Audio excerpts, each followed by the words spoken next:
Welcome back, loyal fight fans and fanettes, to Unboxing.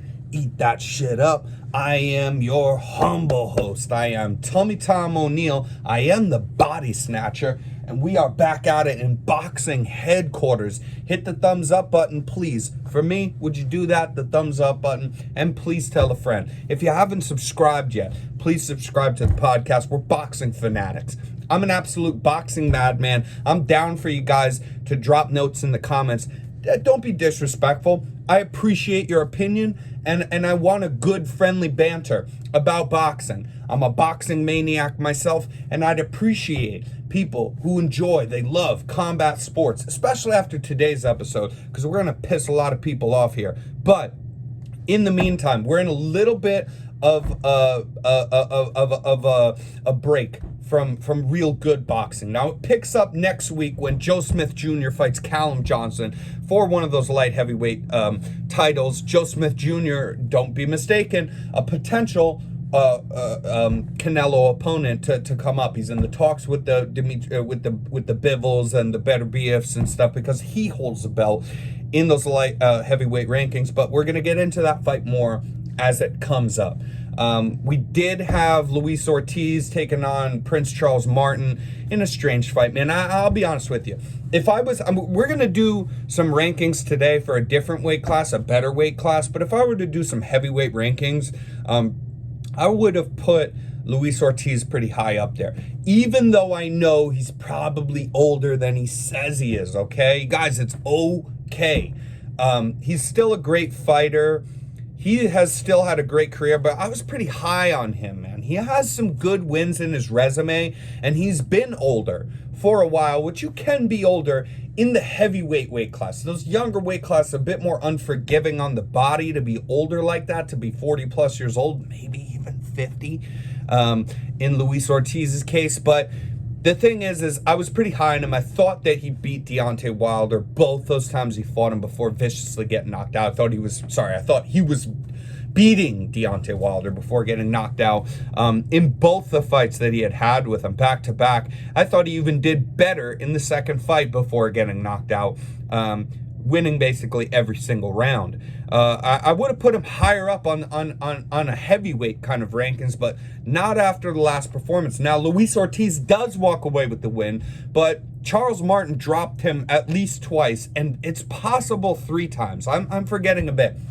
But he dropped Luis Ortiz at least twice, and if you can't just not beat, but really just kind of handle Charles Martin, you are never going to be in the talks for Anthony Joshua, Tyson Fury, Deontay Wilder, even Ruiz. I mean, Ruiz will handle him.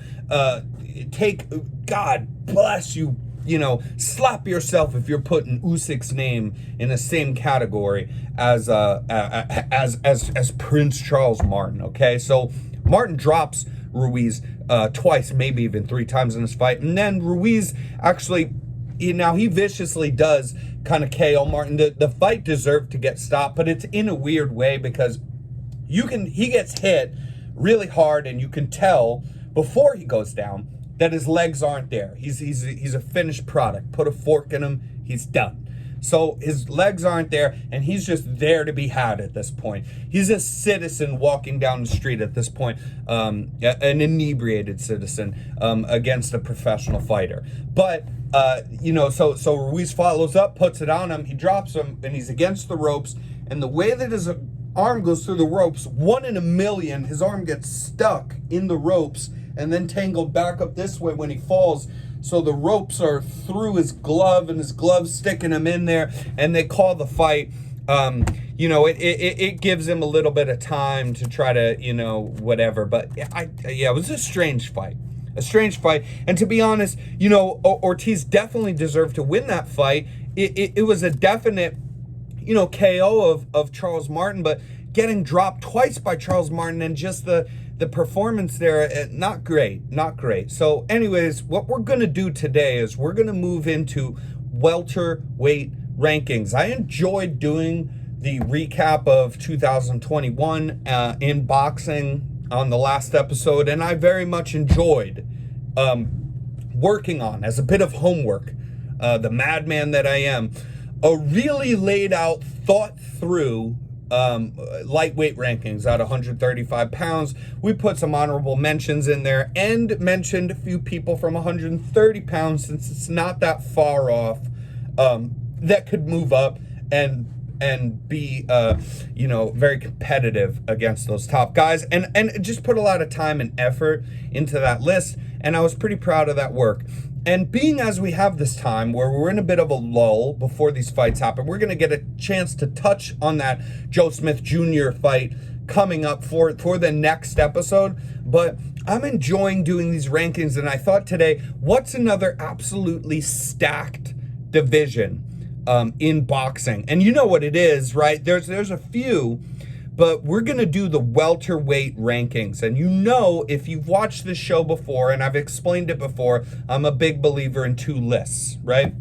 The deserved list, based on resume, based on performances, based on the class of opponent that they fought. And then there's a separate list for those who would argue the resume list of a who be two that I would stand by. In any weight class, and that's how I like to do this. So that's how we're going to do this again today. So first off, we got welterweight rankings at 147 pounds in boxing. We're going to start, right, with the deserved list, okay? So the deserved list, right? There it is for you. Welterweight rankings, 147 pounds. This is my rankings for the deserved list.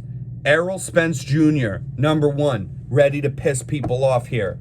Not putting Crawford at number 1. Errol Spence Jr. at 27-0 is number 1 for me. Terence Bud Crawford, a very close at this point, still second at 38-0. But again, and we're going to touch on this more, bit of a deep dive here.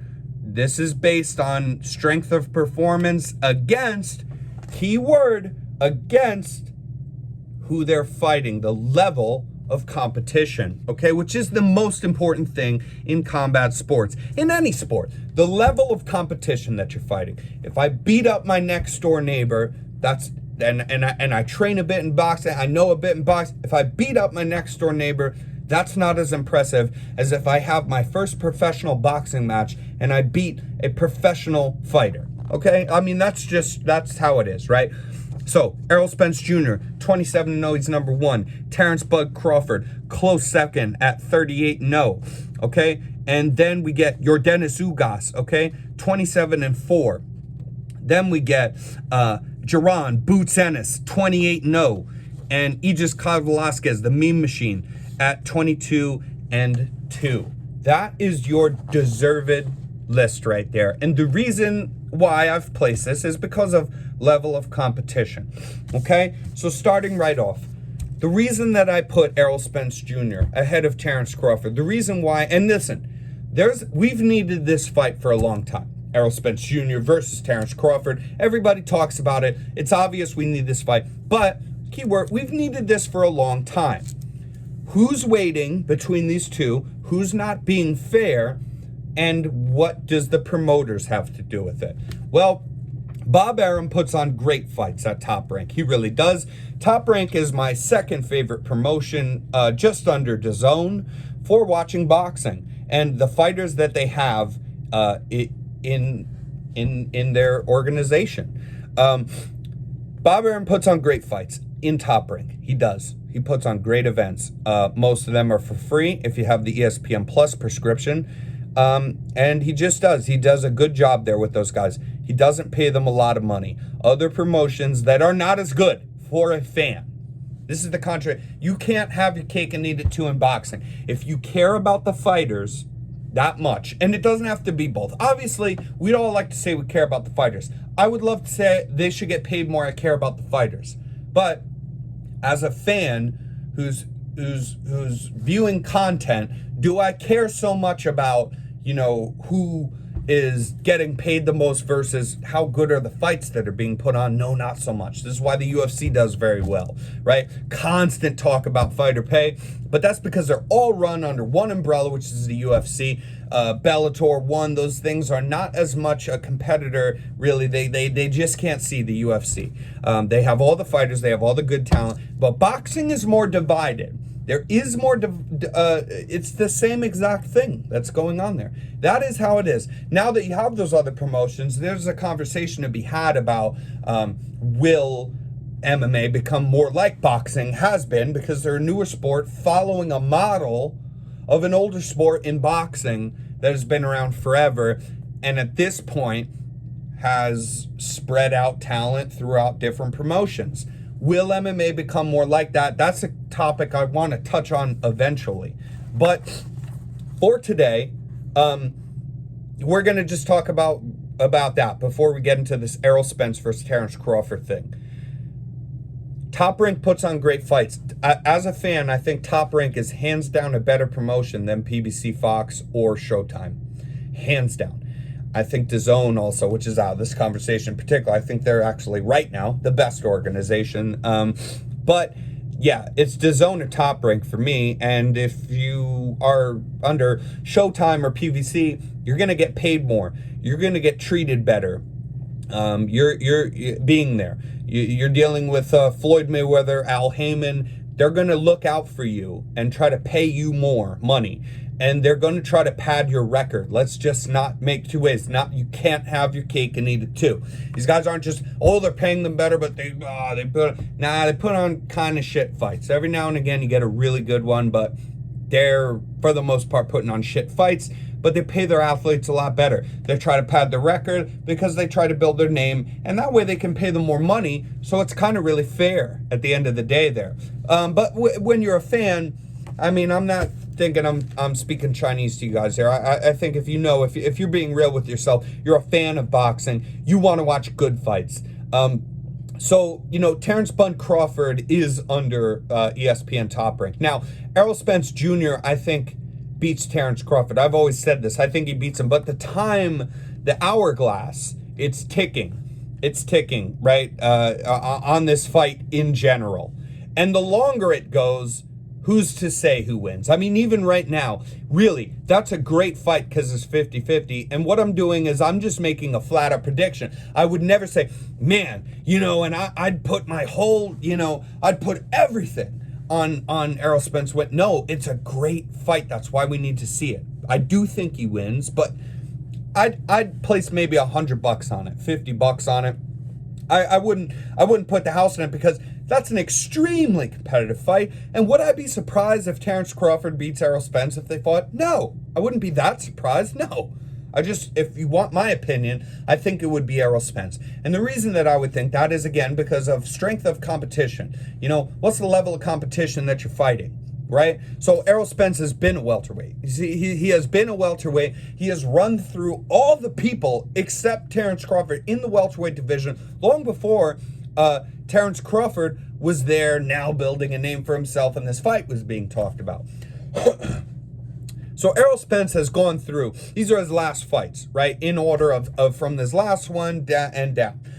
Danny Garcia, Sean Porter, Mikey Garcia, Carlos Ocampo when he was undefeated and not washed. Lamont Peterson, Kell Brook when he was not washed, when Kell Brook had the belts, in Kell Brook's hometown in England. That's when Errol Spence Jr. beat him and broke his face, and Kell Brook had to have reconstructive surgery on his face. That's when he got the belts. Then, before that, he had beat Chris Algieri and Samuel Vargas.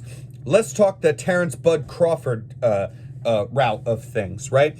Sean Porter, that's, to me, you get a lot of respect for that.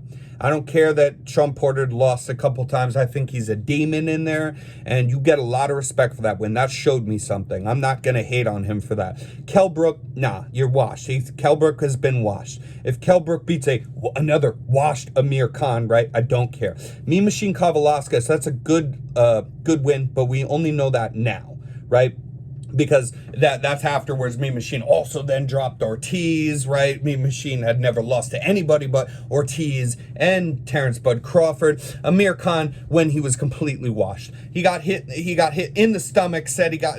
Amir Khan said he got hit in the balls, quit in the fight. Okay, Jose Benavides Jr. That's a good win. Jeff Horn. That's a great win. That's a good win. Well, not great. That's a good win to start. That's where he got the title. But before that, he has great wins, right? In Julius Ndongo and Victor Postal. But that's at the lower weight class, right? That's before moving up to welterweight. So not as many good welterweight wins.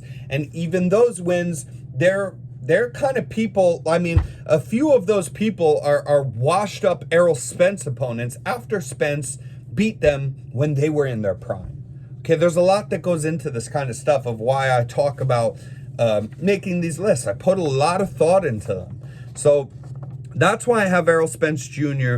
over Terence Bud Crawford. Then we got your Dennis Ugassa at 27-4. Your Dennis Ugassa last opponents, Manny Pacquiao, Abel Ramos, Figueroa, when he was undefeated, right? Sean Porter, he took a loss to your Dennis Ugassa, but I thought he won that fight. A lot of people thought he won that fight. Either way, if you think Sean Porter won it, extremely close at best, right?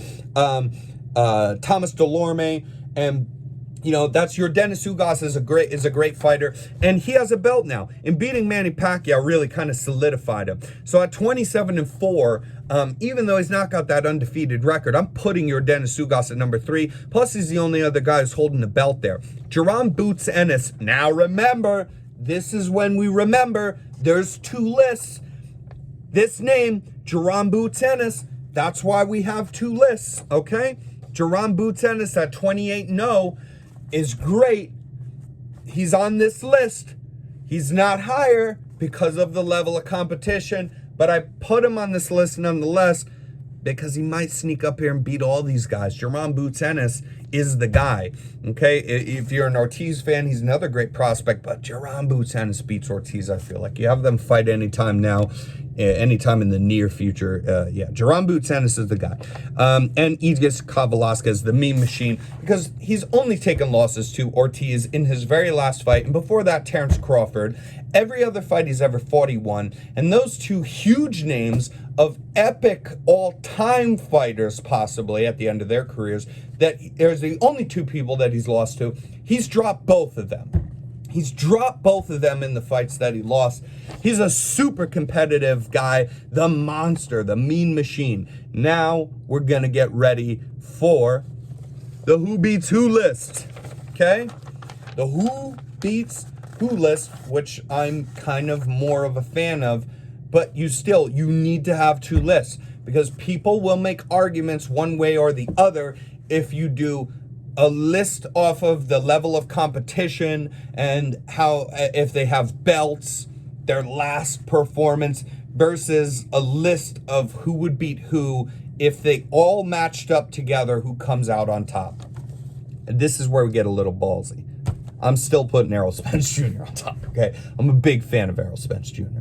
So that's where we get a little ballsy with that one. Terence Bud Crawford at number 2. Again, at this point, I'm going to ride with it. I've been saying this for years, and I do still feel this way. But if I'm being honest, the feeling slips more and more. That Sean Porter fight woke me up a little bit with Terence Bud Crawford, but I'm not going to be a guy who backs up on my word. The fight hasn't happened. If the fight happens, I've always been a believer in Errol Spence, and I've told you guys I'm going to put money on that fight. Now, Errol Spence Jr. is first because of that. Terence Bud Crawford, you could basically tie them, okay? This is a Who Beats Who list, so yeah. You could basically tie them. That's a 50-50 fight. That's why we need to see it. Jerome Bouten shoots all the way up to number 3, right? And Virgil Ortiz makes his way on this list, but not at number 5, but at number 4 because he's beat Mean Machine Velasquez. Also, the whole thing of of Ortiz is not only the Velasquez, but before that, beating Maurice Hooker, that's a good win. He has a Samuel Vargas win, which is only the second loss, I believe. Or at this point, Conor Benn beat him, so that's a third loss for Vargas. But yeah, Vargas a high class opponent. So Virgil Ortiz having some wins, and he moves up on this list, and he shoots all the way up to number 4. Me Machine Kavalaska is gonna fall off because this is a Who Be 2 list, but I think he deserves that spot in the deserved list. This is a Who Be 2 list. So at number 5, we got Yordenis Ugos, who slips down there because he's still a high class opponent, but I think that he loses to Virgil Ortiz or Jerome Bouten, who are the up-and-comers in this division. Now, an honorable mention is, of course, Conor Benn, who is another, you know, just epic welterweight. Yeah, that, you know, so he's a real honorable mention. This is a hard list to make. Okay, let's go through some of these names that we have in the list that didn't go up here. We didn't even get Danny Garcia up here. Sean Porter and Manny Pacquiao should be on this list, but they both recently retired, so that's the only reason that I didn't put them on this list. You know, we have Kell Brook, who's a bit more washed up, but what a historic career there within these names. Man, Chris Algieri has been taking losses, but he was a high-class opponent. That's somebody you base off of. Who can you beat him? How good are you? Kind of deal. David Avanesan, who's taken these losses that David Avanesan has, which is only, I think, 2. He's on a comeback now after these losses. He had a good career. He was a good boxer, good prospect before those losses, and then said, those won't define me. I'm keep doing this. He's coming back with more wins now. Maurice Hooker, Samuel Vargas. This is a stacked division, and these are my lists. One more time. Deserved list. Second time. Who Be 2 list. That's it. You could see the madman at work in here, giving you the breakdowns, right? Yeah, because I care, man, because I care, and because this is something cool to do for me. Well, there's a little bit of a break in boxing. I like doing the homework here. I always kind of have it in my head a bit, but then what I do is I don't always just stick to my guns of what's just in my head at the time or what I think, and then I could forget about a name. I do the homework, man. I do the homework. I gave you some honorable mentions at the end there if you had a problem with these lists. I'd love to hear your comments, and we'll see you next week. Shout out to my daughter. Today's her birthday, so happy birthday, Annie. Please hit the thumbs up button for me. Hit the subscribe button for me. Check out Unboxing next week because we're coming back with good boxing. And that's pretty much going to kick off a year worth of boxing again. That's week to week good boxing. If we have a lackluster week, we still talk about the boxing. But if it's a more lackluster kind of a fight that's coming up, or that we think would be lackluster, we need to see the fights before we can announce that kind of. But if there's not some great names coming up, maybe I'll do more of these rankings. I have a whole promotional thing, which we also touched on in this episode. I have a lot of ideas to fill time in between when there's not great fights happening. So I hope you guys enjoyed today's episode, and we'll see you next time on Unboxing. Give us a thumbs up. Don't forget the thumbs up button. It helps us out. Thank you.